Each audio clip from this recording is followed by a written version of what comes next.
is the idea of what the elder brother would have been thinking. And if he could have read the story, he probably would have rolled his eyes and say, they even named the story after my brother. I'm the good son. I'm the one they should have named the story after. I'm the one that took care of my responsibilities. I'm the one that shouldered the load. I did things as they were supposed to be done. And yet they named the story after my brother. He was the most well-liked. I know my daddy even liked. He was the favorite of my dad. He was gregarious. He was outgoing. He was all of the things that people are attracted to. And I can understand it. But at least they could have named the story after me. Everybody thought he was going to be the one to succeed. He was going to be the one to take over Dad's business. He was going to be the one to set the world on fire. In fact, when he came up right after high school and said, "Dad, can I have my inheritance early?" I kind of laughed to myself because, to tell you the truth, it didn't bother me at all if he was going to leave home early. But it really floored me when my dad agreed to the situation. He gave him his inheritance early. All of his friends told him, "Hey, go out there and do well." And everybody was pulling for him. Myself, I didn't really care. I was kind of glad he was leaving, to tell you the truth. But he left. And then the stories started to come. The first stories came down and they were pretty good. He seemed to be getting along in the world. He had some things going on. He was certainly having a good time. But after a while, the stories started to turn. There was a darkness to them. I mean, in that day and time, they didn't have Facebook. They didn't have phones.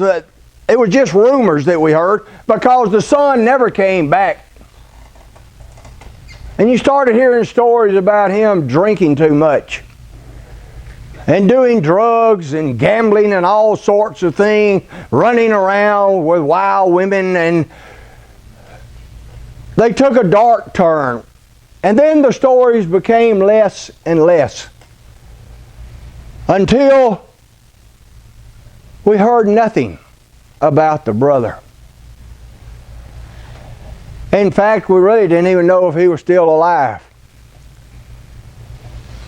But the good brother continued to be good. He got married.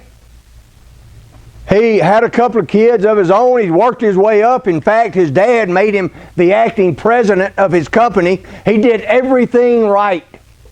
He became a deacon in the church, and everybody knew that one day he would probably become a bishop or an elder. Things were going well for the good son. The good son would see his daddy sometime on the porch. And he knew that the absence of the younger son, he knew it really bothered him. Because he would see Dad on the porch late in the afternoon. Sometimes standing up, sometimes sitting down, just wondering. He knew he was thinking about the other son. He kind of called him the wayward son. But life went on. And then there was that day. That day that the brother came home. The good son didn't even find out about it for a while. He was busy about his work, taking care of business. In fact, the first he heard about it was an employee stuck his head in the door and said, "Have you heard? Your younger brother has returned. And your dad gave everyone the day off, the afternoon off, and he's having a big celebration up at your dad's house. He's invited all the old friends. They're going to have one heck of a party. I know he wants you up there as quick as you could, but as quick as you can get there." But the second brother, the more he thought about it, he kind of became angry. Having a party? Having a party for what? Everything I've heard, he lost everything Dad gave him. Everything I've heard, he had to come home with his tail between his legs. Lost everything. That's the only reason he would come home. And now they're throwing a party for him, and he became more and more angry. So he thought to himself, I'm not going. He put on his coat and he went to his own home. Where even there his wife met him and said, hey, your brother returned. Let's go. I'm getting ready. We can go to your dad's house. They're going to have a big celebration. You know, I've never met your brother before. I can't wait to meet him. Even his own wife was excited about the brother coming home, but he wasn't excited. And he told his wife, I'm not going. Don't talk to me about it. If you want to go meet my brother, go ahead. But I'm not going. I'm staying here. And the longer he stayed, the angrier he became. Until about 2 hours later, his dad walks through the front door. And he knows what the dad wants. The dad came to get him to go to the party. And for the first time in his life, the good son lit into his dad. And before his dad could say a word, he just basically said, oh, Dad, it's so great that your favorite son came back home. I know you've got to be so happy. I don't want to keep you from the party that you threw for your favorite son. I'm so glad he's home. Want y'all to have a good time. I mean, it makes me think about that time that I was engaged and you threw that big party for me. You remember that? Oh, no, you didn't throw that party for me. Or how about when my first son was born? You remember the celebration that you had? Oh, yeah, you didn't have a celebration for me and my children. Do you remember when you made me president of your company? Remember the celebration we had? Oh, yeah, we didn't have a celebration. But now your son, your favorite son, the one who took your money, who lost everything that you gave him, when he comes home, oh yeah, now it's time to celebrate. Yeah, now let's have a big party for the prodigal son, the wasteful, wayward son. Let's go have a great time. The dad did not say a word through the whole tirade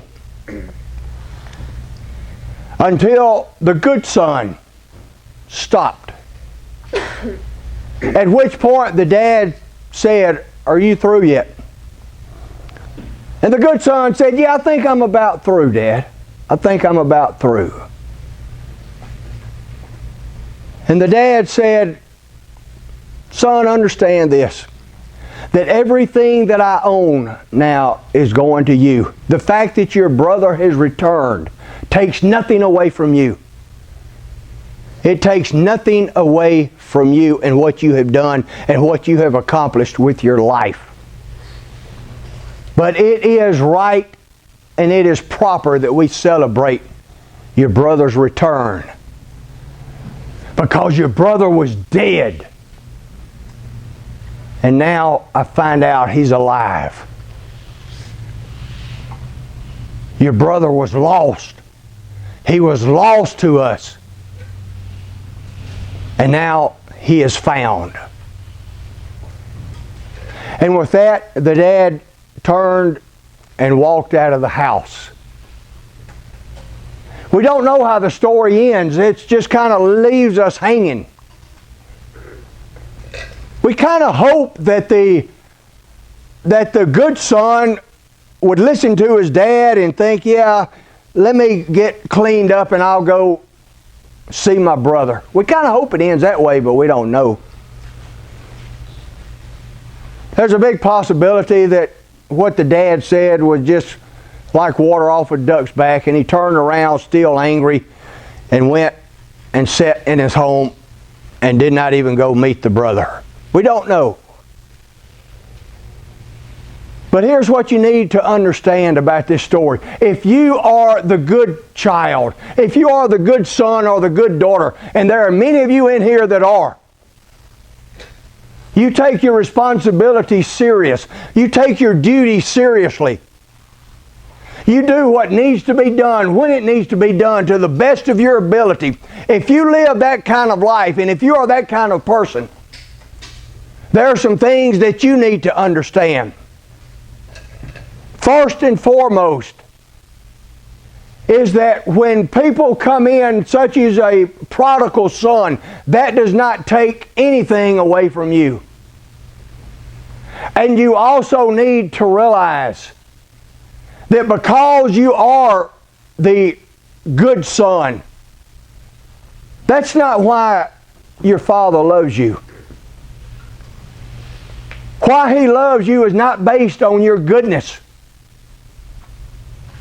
It is not based on how much you do. That's kind of like icing on the cake. If you are responsible, if you are one of these people that put your duty and carry the burdens of others, that's a wonderful thing.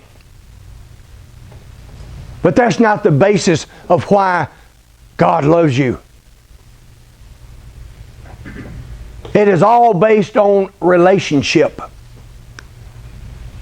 All based on relationship. Don't lose the joy of relationship because of the responsibility of work. There are many people that do not enjoy their relationships in life, whether it is marriage, whether it has to do with rearing your children, whether it has to do with work. They do not have any joy because it is all about work.